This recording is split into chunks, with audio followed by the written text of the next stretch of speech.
kick off with one of my favorite aliens in human form, Elon Musk. In 2002, when Musk decided he wanted to go to space, he discovered that a single rocket could cost him 65 million US dollars. Now that would send most people into a tailspin or back into bed. But Musk didn't ask, where can I buy a cheaper rocket? He asked, what is a rocket made of? What Musk used here is a mental model called first principles thinking. It's all about breaking down complex problems into basic components. Here's how you can apply it. Don't start by asking what's the industry standard. Ask, what are we trying to achieve? What do we know to be true?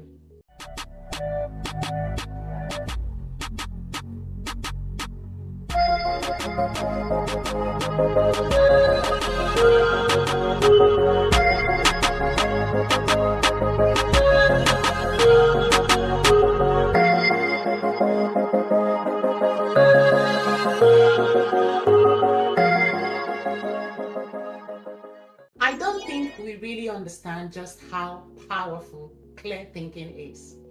Let me start with a bold claim. Thinking clearly is a professional superpower. We celebrate confidence, strategy, and success. But what underpins all of these is clarity. Crystal clear, strategic, insight-rich thinking. The truth is, the world's most effective leaders, entrepreneurs, and change makers don't just work harder than the rest of us. They think better. How? Through mental models. Mental models are frameworks that help them make better decisions, faster, under pressure, without getting stuck in loops of doubt or confusion. They help you solve problems, make smart decisions, and cut through complexity like a hot knife through churned existential crisis. So today, I am handing you a clarity toolkit. 5 timeless mental models, each illustrated with a real-world story.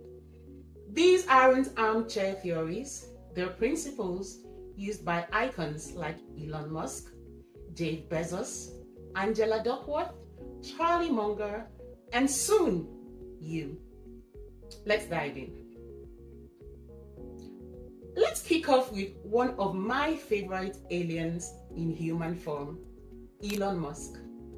In 2002, when Musk decided he wanted to go to space, he discovered that a single rocket could cost him 65 million US dollars. Now that would send most people into a tailspin or back into bed. But Musk didn't ask, where can I buy a cheaper rocket? He asked, what is a rocket made of? Steel, aluminum, composite parts. He calculated the cost of the raw materials, and guess what? It was a tiny fraction of the market price. So he said, fine, I'll build it myself. And he built his own from scratch. And that's how SpaceX was born. What Musk used here is a mental model called first principles thinking. It's all about breaking down complex problems into basic components and rebuilding from scratch, using logic, not legacy. Here's how you can apply it. Don't start by asking, what's the industry standard? Ask, what are we trying to achieve? What do we know to be true? What assumptions are we making? If we had to solve this with zero baggage, how would we do it? Think of it as clearing your mental desktop. No shortcuts. No, we've always done it this way. Just pure clarity. The kind of thinking that doesn't just improve systems, it invents them. Let's shift gears to the Queen of Greats, Angela Duckworth. Her work showed us that passion and persistence, not just IQ, drive long-term success. But what many people miss is that our research revealed something deeper. Grit isn't just about effort, it's about strategic effort, the ones that pay off over time, even when they are not easy in the moment. Imagine your company cuts the R&D budget to boost quarterly profit. First order result would be short-term financial gain. Second order result, no innovation next year, lost market share, and possibly awkward boardroom meetings. Or on a personal level, going to the gym early in the morning, first order result would be discomfort. Second order result, energy, health, and momentum for the day.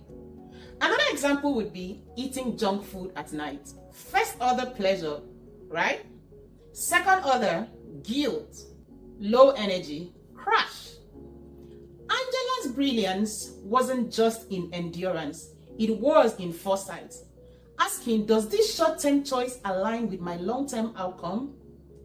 Henceforth, before your next big decision, ask yourself, and then what?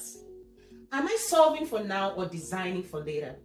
Is this choice giving me momentum or just momentary relief? This kind of thinking isn't complicated, it's just conscious. That little pause between impulse and action, that's where wisdom lives. Or as Ray Dalio puts it, second order consequences are often the opposite of first order ones. Choose wisely. Let's talk about the witty wizard of Wall Street, Charlie Munger, Warren Buffett's business partner and legendary investor. Munger once said, "All I want to know is where I'm going to die, so I never go there." Sounds dramatic, right? Yes. But effective? Also yes.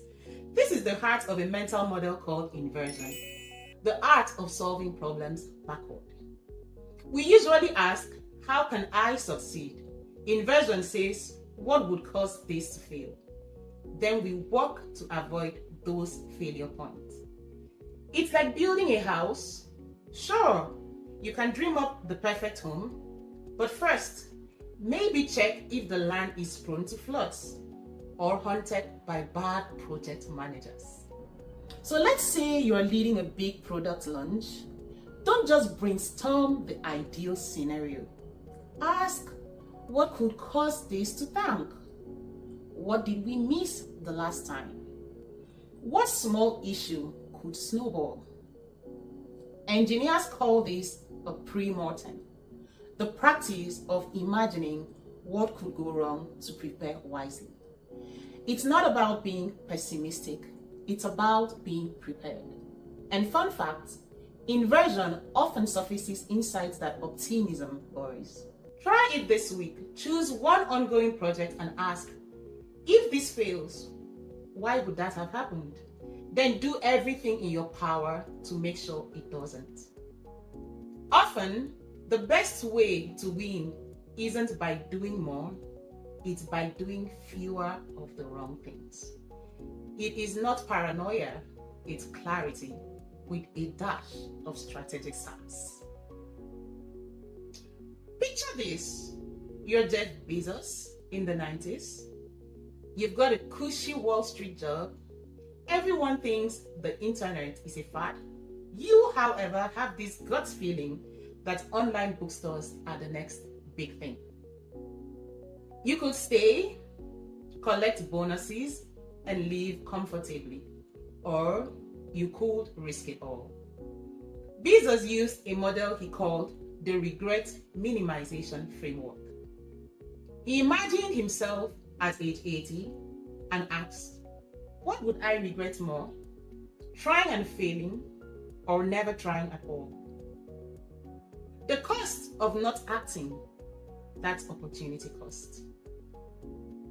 It's the cost of what you don't do, the road you didn't take, the dream you put off.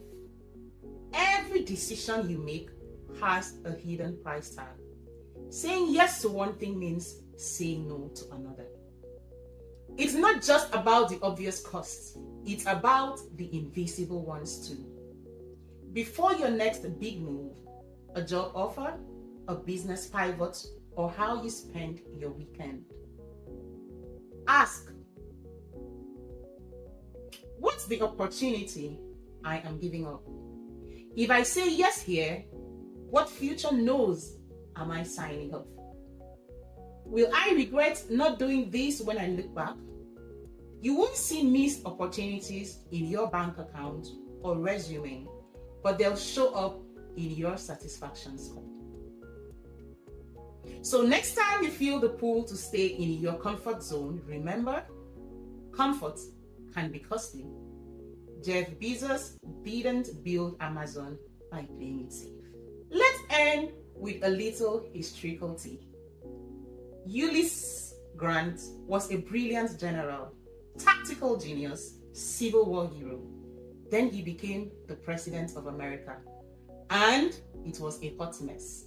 Scandals, missteps. Now, contrast that with General William Sherman, also brilliant, also offered the presidency, but he declined, famously saying, "I will not accept if nominated, and I will not serve if elected." Why? Because he understood his circle of competence. This model, popularized by Warren Buffett and Charlie Munger, is simple. Know what you know and know what you don't. This doesn't mean you are playing small. It's about playing smart. Imagine your expertise as a circle. Inside it, things you deeply understand. Outside it, unfamiliar terrain. Mistakes, danger, and all. As professionals, clarity means knowing where we shine and where we need help. Use this model in your next big task. Ask, do I truly understand this space? Am I confident in my decisions here, or am I guessing and hoping for the best? And if it's the latter, do what smart people do. Learn, delegate, or say no. Staying within your circle isn't limiting, it's liberating. And the best part, you can expand your circle slowly, intentionally, and with the right mentors. So here's your clarity toolkit recap. Break things down to basics like Elon Musk. Think 2 steps ahead like Angela Duckworth. Fix anticipated problems before they happen like Charlie Munger. Measure what you're giving up like Jeff Bezos. And stay in your Sherman zone. Know your lane and own it. These models are how you stop reacting and start making strategic, confident, and meaningful decisions. They are not reserved for billionaires or presidents. They are for any professional, especially you, who's ready to level up. So this week, choose just one, apply it, even if it's inversion or maybe second order thinking. Just try it. You might be surprised how much clarity lives on the other side of the right question. If you found this episode helpful, don't forget to like, share, and subscribe. I am Blessing Asuko Ekbo, and this is Clarity to Impact. Until next time, think clearly, act boldly, and may your decisions be smarter than your phone. See you next time. Goodbye.